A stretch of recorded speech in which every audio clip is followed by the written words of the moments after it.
नमस्कार, स्वागत आहे तुमचे आपले यूट्यूब चॅनेल SP गार्डनिंग मराठीमध्ये। आज आपण गुलाबाच्या झाडाविषयी माहिती पाहणार आहोत।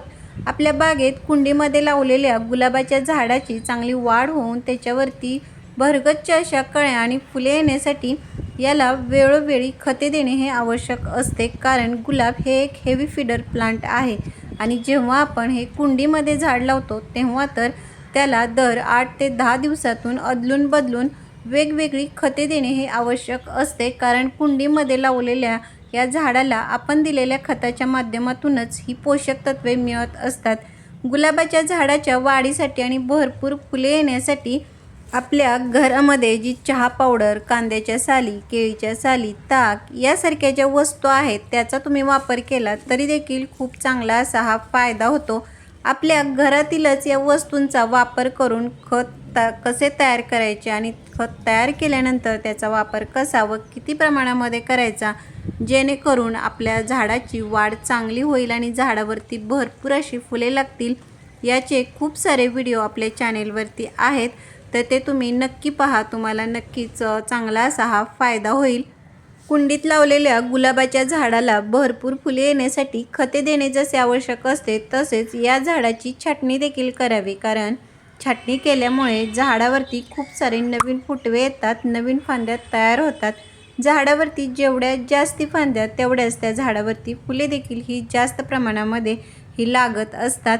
आणि आता फेब्रुवारीमध्ये गुलाबाच्या झाडाची छाटणी ही जरूर करावी, कारण हिवाळ्यामध्ये झाडांना पुरेसे ऊन मिळत नाही आणि जसजसे फेब्रुवारीपासून झाडांना ऊन मिळायला सुरुवात होते तसे आपली झाड ही चांगले वाढत राहते। त्यामुळे अजूनही कुणी गुलाबाच्या झाडाची छाटणी केली नसेल तर आता फेब्रुवारी महिना हा अतिशय चांगला असा आहे।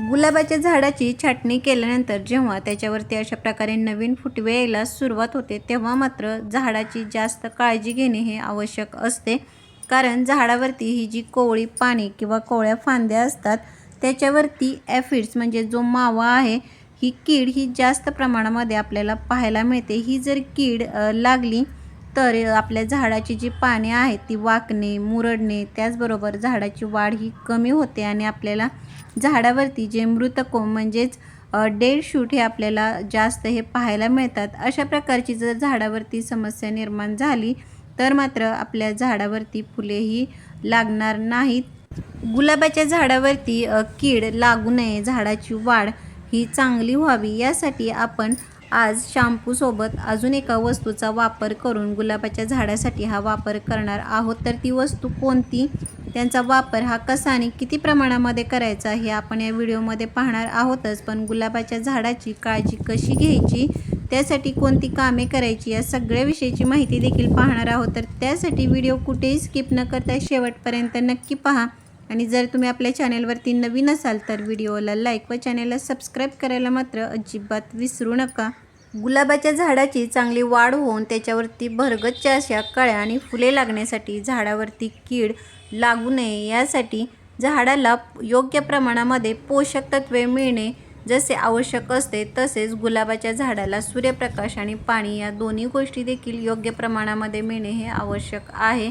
गुलाबाच्या झाडाला वाढीसाठी भरपूर सूर्यप्रकाश मिळणे हे आवश्यक आहे, त्यामुळे गुलाबाचे झाड लावलेली ही जी कुंडी आहे ती नेहमी अशा ठिकाणी ठेवा ज्या ठिकाणी या झाडाला दिवसभर म्हणजे कमीत कमी 4 ते 5 तास एवढे तरी ऊन मिळणे हे आवश्यक आहे, कारण सूर्यप्रकाश हे देखील हे एक प्रकारचे झाडांसाठी खतच आहे। त्याचबरोबर गुलाबाच्या झाडाला पाणी देखील हे प्रमाणशीरच द्यावे।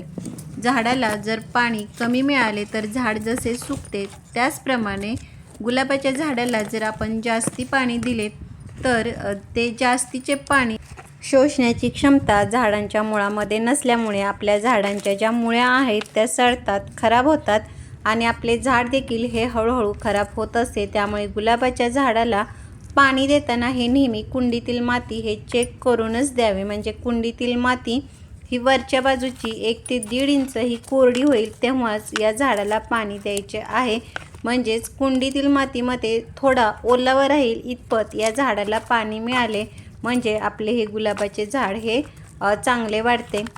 आता आपण गुलाबाच्या झाडासाठी या शॅम्पूचा वापर कसा करायचा हे पाहूया। तर त्यासाठी मी या ठिकाणी हे अर्धा चमचा हा क्लिनिक प्लस शॅम्पू घेतलेला आहे। तुम्ही या ठिकाणी कोणत्याही कंपनीचा शॅम्पूचा वापर हा करू शकता। शॅम्पूच्या वापरामुळे झाडावरती कीड निघून जाण्यासाठीही चांगला फायदा होतो। कीटकनाशक म्हणून शॅम्पू खूप चांगले काम करते। तर त्यासाठी मी या ठिकाणी 1 लिटर हे साधे पाणी घेतलेले आहे आणि त्याच्यामध्ये आपल्याला 5 ते 6 बूंद म्हणजेच पाव ते अर्धा चमचा एवढाच शॅम्पू घ्यायचा आहे, जास्ती घ्यायचा नाही। आणि त्याच्यामध्ये पाव चमचा ही आपल्या घरामधील ही हळद ही मिक्स करून आपल्याला पाणी तयार करायचे आहे। हळद ही खत म्हणून जसे काम करते तसेच कीटकनाशक म्हणून देखील हळदीचा खूप चांगला असा हा फायदा होतो। झाडावरती कसल्याही प्रकारची कीड बुरशी लागली असेल तर हळद ही अतिशय उपयुक्त अशी आहे। तर अशा प्रकारे शॅम्पू आणि हळद पाण्यामध्ये हे व्यवस्थित मिक्स करून घ्यायचे आणि हे जे तयार झालेले पाणी आहे ते एखाद्या स्प्रे बॉटलमध्ये भरून गुलाबाच्या झाडावरती संपूर्ण असा हा फवारा करून घ्यायचा। जर झाडावरती जास्त कीड असेल तर आठवड्यातून 2 वेळा आणि कमी कीड असेल तर एका फवाऱ्यामध्येच तुम्हाला झाडावरची कीड ही निघून गेलेली ही दिसून येईल। तर कसा वाटला व्हिडिओ मला कमेंट बॉक्समध्ये नक्की सांगा। भेटूयात अशाच एका माहितीपूर्ण नवीन व्हिडिओमध्ये, तोपर्यंत बाय।